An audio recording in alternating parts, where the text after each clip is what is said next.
Assalamualaikum warahmatullahi wabarakatuh. Waalaikumsalam warahmatullahi wabarakatuh. Bismillahirrahmanirrahim.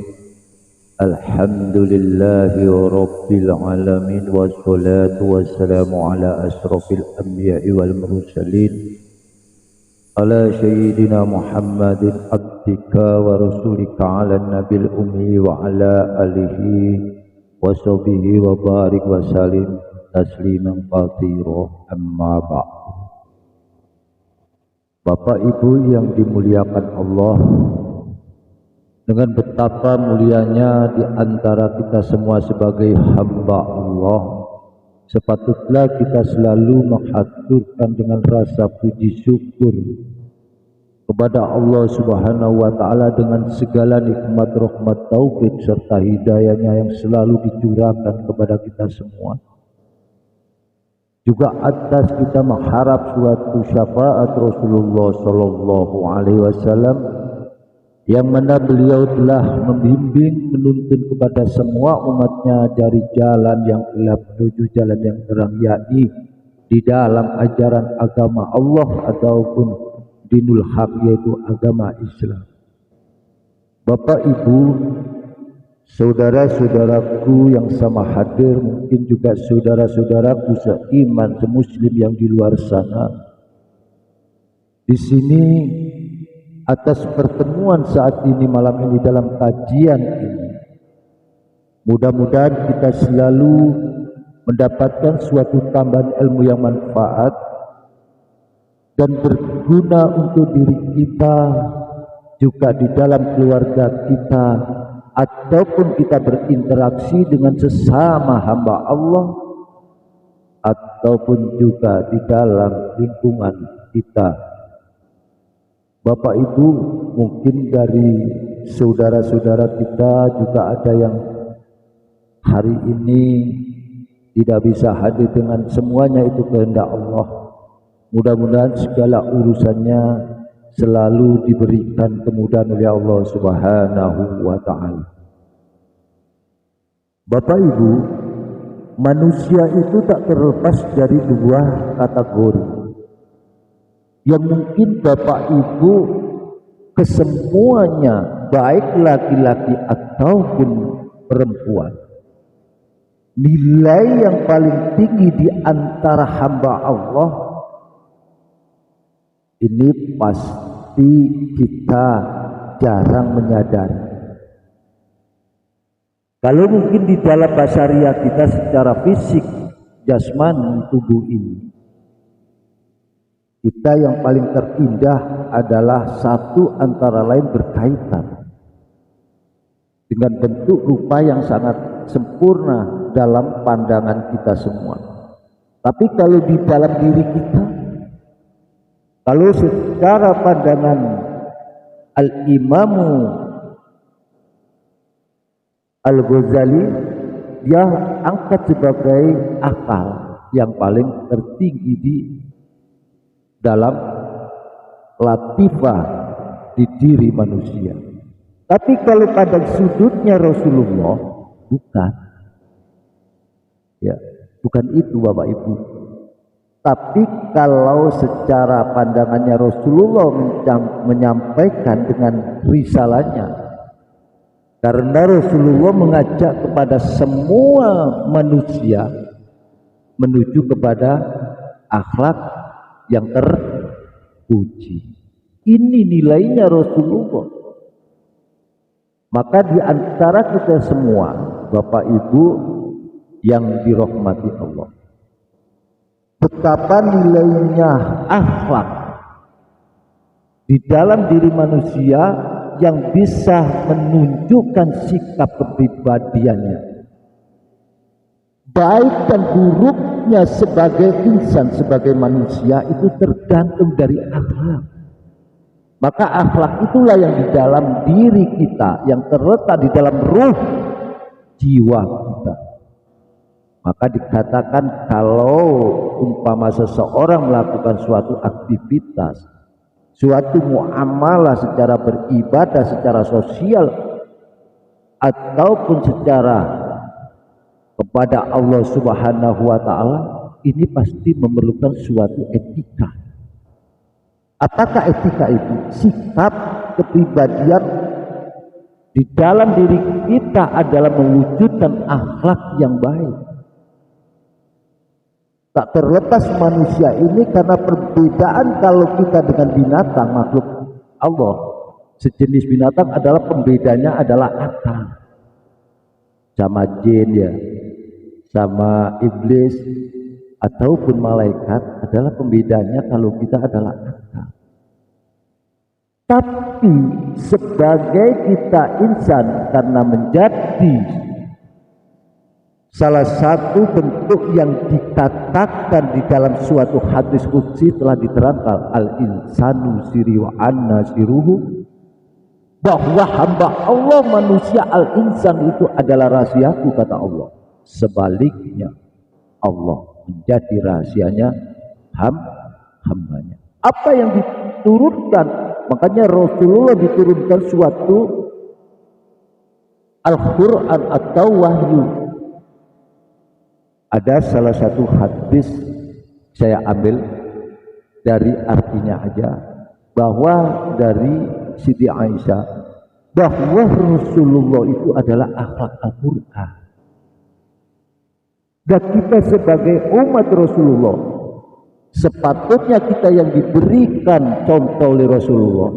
Mungkinkah kita akan membuang dengan kinerjanya Rasulullah, perjuangannya Rasulullah yang mengajak manusia kepada jalan kebaikan, jalan berbudi luhur. Tapi kita kadang-kala Bapak Ibu ya tidak menyadari nilai yang paling tinggi di dalam diri manusia adalah akhlak. Dan akhlak di dalam semua manusia, di dalam hamba Allah, baik yang laki atau perempuan, adalah ada dua bagian. Yang satu namanya al-akhlakul mahmudah.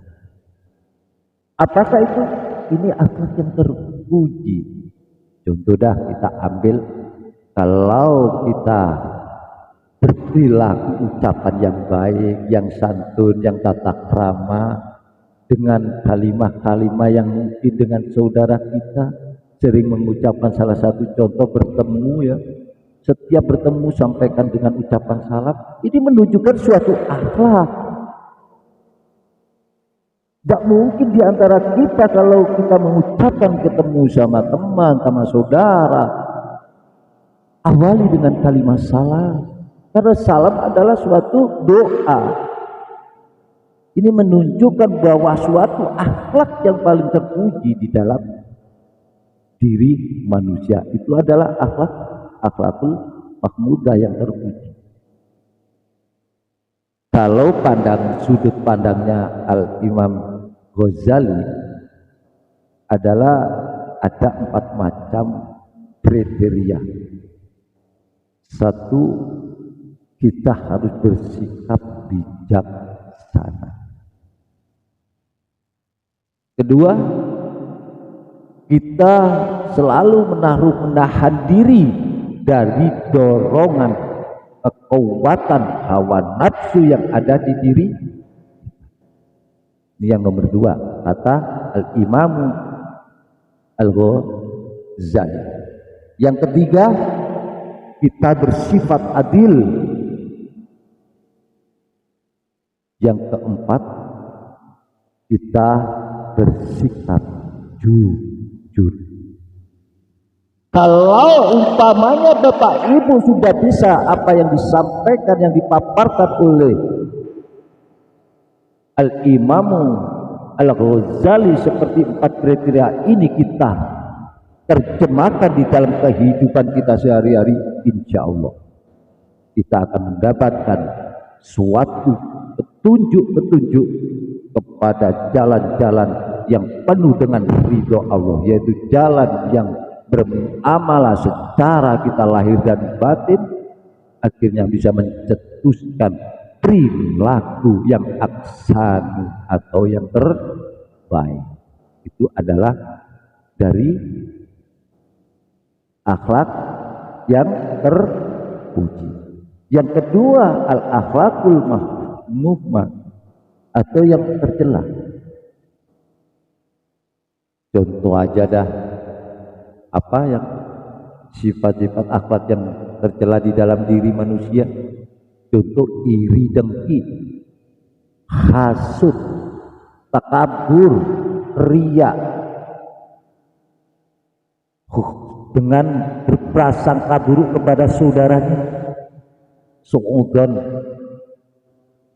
Kesemuanya yang menjadikan macam-macam dari sifat-sifat yang tercela itu akan mendorong diri kita menjadi akhlak kita tidak baik, Bapak Ibu. Makanya kadangkala kita mungkin di dalam majelis ini suatu perkumpulan ataupun di dalam kalangan luar di masyarakat untuk membina kepada yang terbaik, tapi ada kegagalan. Kenapa ada kegagalan seperti itu? Karena masih di dalam diri kita tidak mau untuk mengevaluasi ataupun merevisi, berintrospeksi diri bahwa di diri kita kadang-kala muncul akhlak-akhlak yang tercela. Akhirnya tidakkah telah diingatkan oleh Allah Subhanahu wa Ta'ala? Coba kita lihat sekarang orang buang sampah itu seenaknya enggak? Seenaknya di jalan raya kita ya sering baunya, bau enggak enak.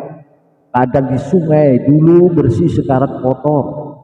Gunung-gunung pohon ditebangi, tanah digali sampai dalam, akhirnya terjadi kelongsoran. Ini apakah menjadi salah satu kehendak Allah atau perbuatan manusia itu? Ternyata adalah perilaku dari akhlak yang tercela itu, akhirnya membuat di dalam suasana kehidupan ini sering banjir bandang ya.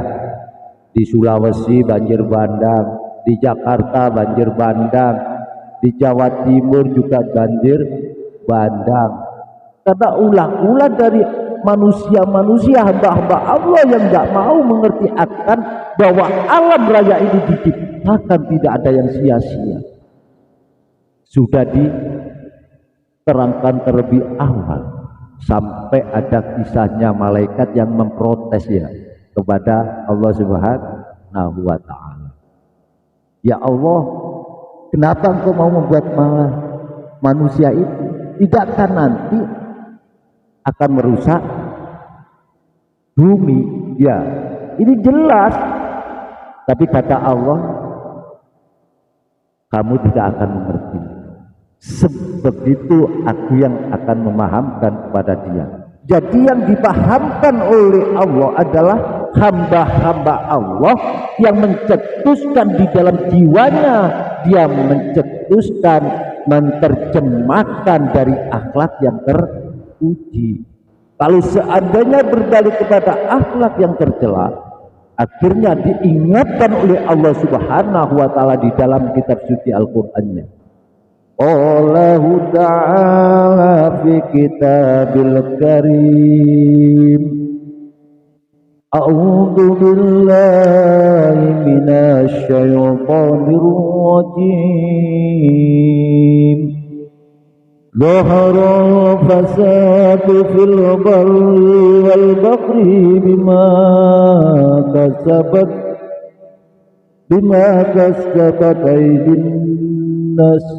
aydin nas liyudhiqahum fadallat amilu la'allahum yarji'un.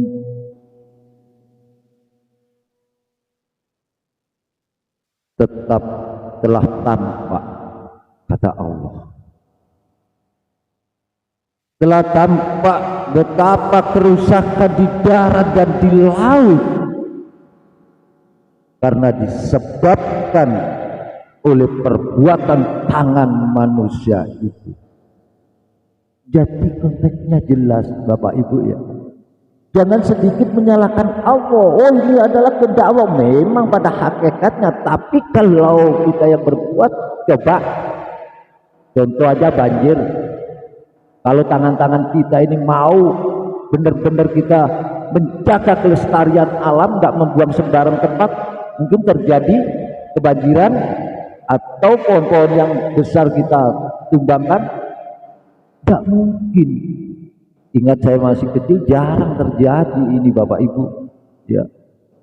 Tapi kenapa sekarang sering sedikit-sedikit hujan sedikit udah jadi banjir?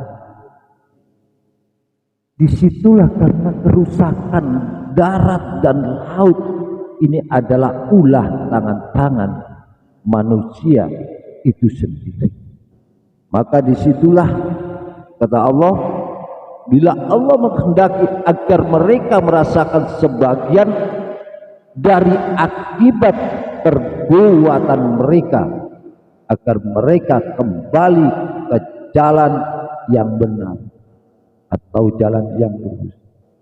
Bila mana seandainya kita semua terjadi seperti itu, terjadi banjir, terjadi longsoran, ini adalah suatu bentuk diingatkan oleh Allah agar supaya kita mau kembali kepadanya dan menyadari bahwa ini adalah perbuatan-perbuatan kita yang tidak bertanggung jawab. Tidakkah di dalam kita sudah disediakan namanya apa itu? Tempat apa itu? Tempat pembakaran TPA ya, bukan TPI. Kalau TPI adalah lain, TPA ya, yang untuk pembuangan sampah. Ya, disitulah letaknya. Cobalah kita amati di lingkungan kita, seenaknya aja buang. Apalagi kita di desa seperti ini. Di kota, saya kemarin itu di Jakarta. Ya Allah, saya melihat tahun 90 saya ke Jakarta itu masih bersih sungai itu. Setelah kemarin 2 minggu yang kemarin saya ke Jakarta, ya Allah bener-bener itu Bapak Ibu, sampah bener loh. Nah kalau begini mengakibatkan suatu kebanjiran, tidak ada yang mau peduli dengan kesadaran diri, mungkinkah kita dianggap sebagai akhlak yang terpuji? Atau sebaliknya, kita masih berakhlak yang tercela? Tidakkah Rasulullah mensuri tuladani kepada umatnya, menuntun kepada umatnya supaya benar-benar melakukan dengan tugas-tugasnya sesuai ajaran risalah Rasulullah, yaitu menuju kepada kebaikan dunia dan kebaikan akhirat, membentuk suatu keselamatan dunia juga keselamatan akhirat. Ini adalah tujuannya misi dan visi Rasulullah, mengajak kepada semua hamba-hamba Allah supaya mengerti dan paham dengan apa Allah menciptakan semuanya ini satu sama lain adalah saling bertalindan atau saling berkaitan. Bukan tujuannya kita merusak untuk alam raya ini, tapi kita harus menjaga dan melestarikan. Maaf Bapak Ibu, marilah kita bangun jiwa kita, marilah kita bangkit dari kesadaran diri kita. Jadilah hamba-hamba Allah yang benar-benar mentaati akan perintah-perintah Allah dan akan menjauhi segala larangan Allah. Seperti yang di ayat tadi disebutkan adalah kita jangan sampai merusak di dalam alam raya ini atau di laut atau di darat. Kalau masih kita berbuat seperti itu, maka terjadilah bencana-bencana di mana-mana. Ini kembali kesadaran yang tinggi. Tidak ada orang yang paling nilai tertinggi bila mana manusia itu adalah hamba Allah, selalu akan tingkat kesadaran. Contoh, kita pernah berbuat maksiat, Kalau insaf sih jarang ya, jarang. Kata dah aku udah insaf nih, nggak mau minum lagi, istilahnya, maaf Bapak Ibu, ini ambil contoh aja. Tapi kata insaf ini belum dikatakan taubat, karena insaf belum mencapai tingkat derajat yang paling tinggi. Atau kita berjudi dah, umpama ini masih kalau diajak masih mau. Tapi kalau kita sudah tingkatan sadar, mengetahui dari hakikat-hakikatnya perilaku perbuatan kita yang kita lakukan, muamalah kita yang tidak mendapatkan ridho Allah, maka kita akan benar-benar taubat yang nasuha. Bentuk zahir dan batin ini untuk menerjemahkan pengabdian kepada Allah, bukan hanya sekedar untuk mencapai kesenangan di dalam nafsu diri kita. Salah. Nyata karena Allah sudah menciptakan segolongan manusia hanya untuk beribadah padanya, untuk mematuhi akan perintahnya dan larangannya, bukan hanya untuk sekedar semaunya gue. Karena di dalam lingkungan, umpama kita di RT aja ya, ini ada aturannya. Meningkat ke desa ada aturannya, sampai kepada di kecamatan juga ada aturannya. Di diri kita sendiri juga seperti itu, ada aturannya. Maka mekanismenya hidup ini dipimpin namanya hati. Jadi hati itulah jadi munculnya suatu akhlak, karena ada nur di dalam hati itu, ruh yang sangat kuat di dalam diri kita untuk mencetuskan bagaimana kita menjadi hamba Allah yang benar-benar dianggap sebagai hamba yang selalu mencetuskan, menerjemahkan kehidupan ini sebagai khalifah atau pemimpin di dalam dirinya sendiri, atau pemimpin di dalam keluarga, ataupun pemimpin di dalam lingkungan atau masyarakat luas. Tanamkan. Jelas ini, didiklah, tarbiyahkan hati kita kepada diri kita. Kalau tidak bisa, ikuti akan ajaran Allah yang dibawa Rasulullah, insya Allah kita akan menemukan di dalam jalan-jalan itu penuh dengan ridwan Allah. Bila mana ada suatu kesalahan pun yang di luar diri kita, yang tanpa sengaja atau disengaja, pasti kita lari meminta ampun kepada Allah. Disitulah maghfirah Allah akan diberikan. Kalau kita benar-benar mengakui akan kesadaran diri kita bahwa kita banyak berbuat dosa dan maksiat kepada Allah Subhanahu wa ta'ala. Demikian Bapak Ibu, sekelumit apa yang bisa saya sampaikan. Marilah kita pupuk diri kita, kita tanamkan akhlak yang terbaik di diri kita, terjemahkan di dalam kehidupan kita. Karena dengan adanya akhlak yang baik ini, di mana saja kita berada, di desa, di kota, di luar negeri, kalau kita mencetuskan, menanamkan jiwa akhlak yang terbaik, terpuji, akhlak mahmudah, pasti kita berinteraksi sesama makhluk Allah, sesama orang lain, di situ akan ada harmonisasi. Bila mana sebaliknya, kalau kita mencetuskan, kita menerjemahkan jiwa yang tercelah, pasti akan menjadikan permusuhan, perdebatan, pertingkaian. Karena ini adalah kita tidak sadar bahwa diri kita diselumuti oleh syaitan yang kuat di dalam diri kita, karena kita tidak pernah mengkaji diri. Yang dikaji adalah di luar diri kita, maka kita terpeleset di dalam jurang-jurang kenistaan. Karena akhlak kita terendah, lebih rendah, kata Rasulullah.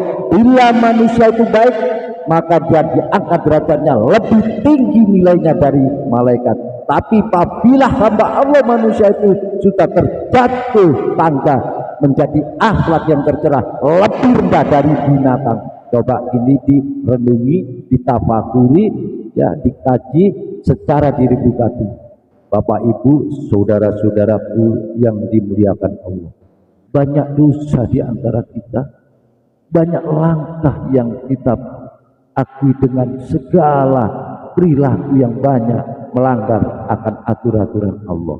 Disitulah Bapak Ibu, mari kita bersama-sama selalu kita memohon ampunan kepada Allah, mendekatkan takarub kepada Allah. Mudah-mudahan di saat malam ini kita pengajian saat ini benar-benar mendapatkan mahfirah kepada Allah Subhanahu wa Ta'ala. Mari kita bersama-sama beristighfar, meminta ampun dengan segala dosa kita, kekilafan kita, apa yang pernah kita perbuat secara lahir dan batin yang mungkin kita melanggar dari aturan-aturan agama Allah.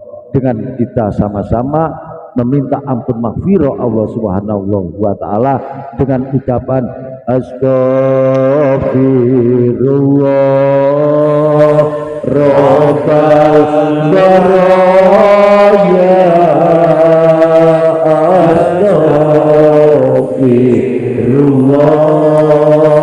minal khotoya, Rabbi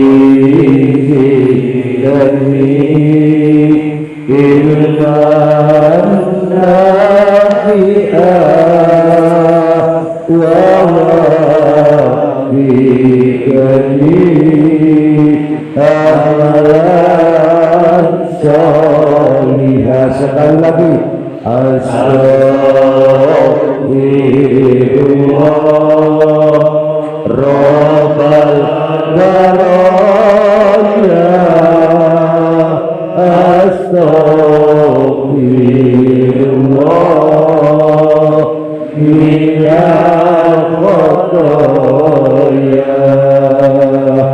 Rabbi zidni ilman nafi'ah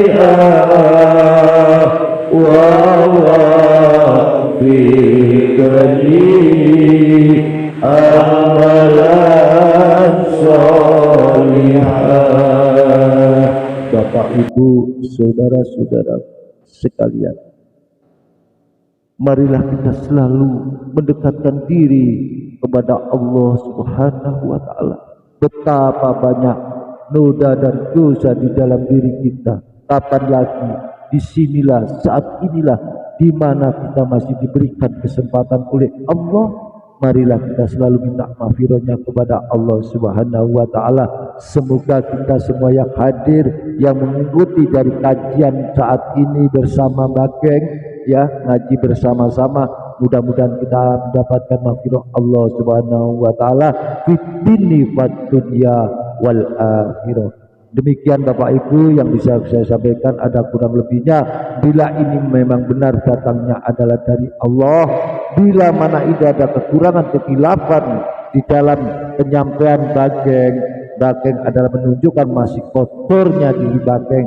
Kami sebagai insan, sebagai manusia yang dhaif, yang lemah, yang fakir, kami hanya bisa mengaturkan mohon maaf, beribu kata maaf kepada Bapak Ibu saudara sekalian, mungkin juga saudara-saudaraku seiman semuslim yang di luar sana yang mengikuti akan channelnya di dalam pengkajian yang Bageng ini. Demikian kami akhiri, ihdinas siratal mustaqim, wabillahi taufiq wal hidayah. Wassalamualaikum warahmatullahi wabarakatuh.